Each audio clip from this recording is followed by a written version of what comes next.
Welcome to creating your clay box, and you can choose to do a square box or a triangular box, whichever one kind of floats your boat. And when you create this, you're going to need to make sure that the base is smaller than the sides. For the triangle, you'll have a base, a back, and two sides. For the square, you'll have a base, and you can either use the 4x4 side or the half size side that we also use for the triangle. You may not want to use a 4x4 side for the triangle. That makes it really difficult to reach in there. But when it comes to creating your slabs, all you have to do is just trace around those little cardboard pieces and they will create a nice square edge for you. Here I just used the half size side, so that way when I carve out, I don't need to use quite as much clay as I do with the larger sides, the 4x4 sides. Then all I'm doing is kind of blending out the edges with my thumb. That way I don't end up with any sharp edges later. And then that'll probably be day one for you guys, having the base and the sides carved out. And then you'll want a bag with your name on it and some paper towels. Make sure that they are moist. You don't want them sopping wet. You just want them moist enough to stay pliable for next class. And then essentially all I'm going to do is go ahead and put them in my bag for next time and make sure it's sealed. So that's kind of a little key component. Now, once you come back, you're going to actually construct your base.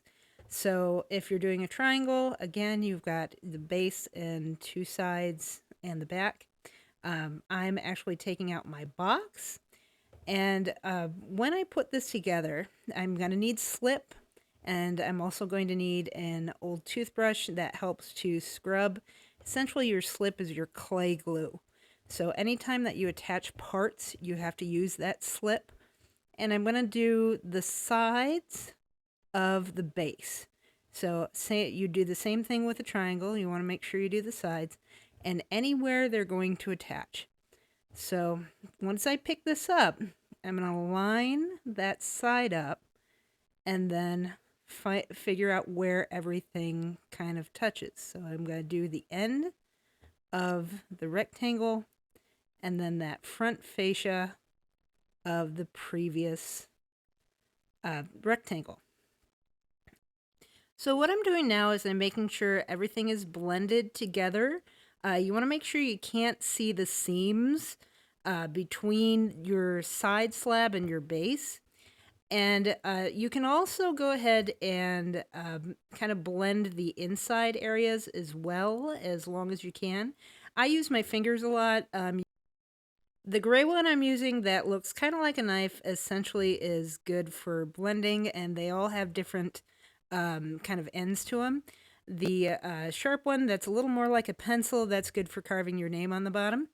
And then all I have to do is continue so that front face of the slab, and then I also want to make sure that I have enough slip and score on the sides so that way everything kind of sticks together. And I'm just blending both the bottom and the sides together. Sometimes you might discover you need just a pinch of extra clay. You don't need a ton, just a small amount in there will help to kind of blend, get rid of those cracks.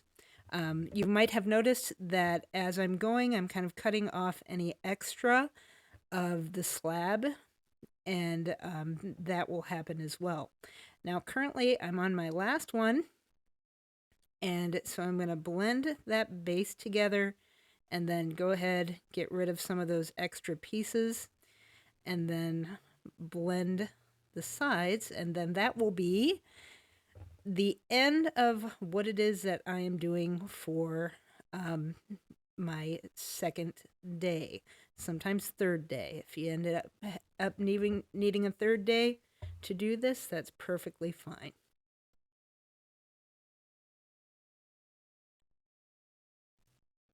Now, really quickly, I want to kind of help out those of us that are creating a triangle.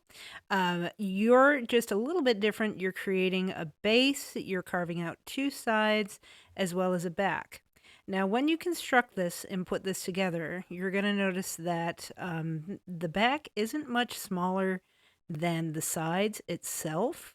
Um, so when you put it together, you actually want to keep that overlap that the back has. So when I get this together here, I'm going to do the same thing essentially. I'm going to slip and score the sides of that triangle all the way around. And then I want to do that face of the back as well as the sides. And when I pick it up, so I'm going to try to blend those together on the back. And then I've got a little bit of extra on the sides, and that's so you can attach those rectangular side pieces together. And then essentially the same thing as I did with the rectangle. You just go ahead and you blend the inside, and then you also blend those seams on the outside. The less you can see the seams, the better. And then I have to make sure that all of those come together. I can kind of push the end of the triangle together with my thumbs if need be. And then I have my base. Cleanup is basically going to be the same. Just put a moist paper towel on the inside of it, a little bit around the outside if you like, and then just put it in a bag and seal it. So we're getting to the point where you're done creating your base, and now you're going to need to go ahead and create a lid. So don't worry about using any tracers for this one. Just take your whole box, set it on top of a slab, and then trace around it. And that's going to be essentially the size of your lid that you're going to need. So you just go ahead and carve that out. And then the only thing you're going to need on your lid, actually underneath it, is just a round piece. And all of that does is keeps it from falling off. So all I'm going to do is literally I'm just going to put a little circle on there, and I'm just going to slip and score that so that way when I put my lid on, it doesn't try to slide off the edges. I'm carving a little bit of extra off because I didn't quite want it so tall. You can make them a little bit shorter as long as it keeps the lid from sliding off one way or the other. So now what I'm doing is I'm going back and I'm just going to go ahead and smooth out some of those edges. Anytime you see a small crack, for the most part, you can just blend that out with your fingers. For the triangles, I do have little triangular tracer pieces. If you do want to use those, you are welcome to them. Just let me know if you want to borrow them. So you can ask me for those if you do need those. At the current point in time, my entire box is made, and this will probably be your stopping point. Make sure that you put the moist paper towel on the inside before you seal it. So then when we come back next day, now you're going to want to refer back to your design concept. And I'm going with Batman here. And there's two ways that you can do your additive pieces or your relief pieces. You can draw them on a slab of clay and then just kind of carve them out, which is what I'm doing here.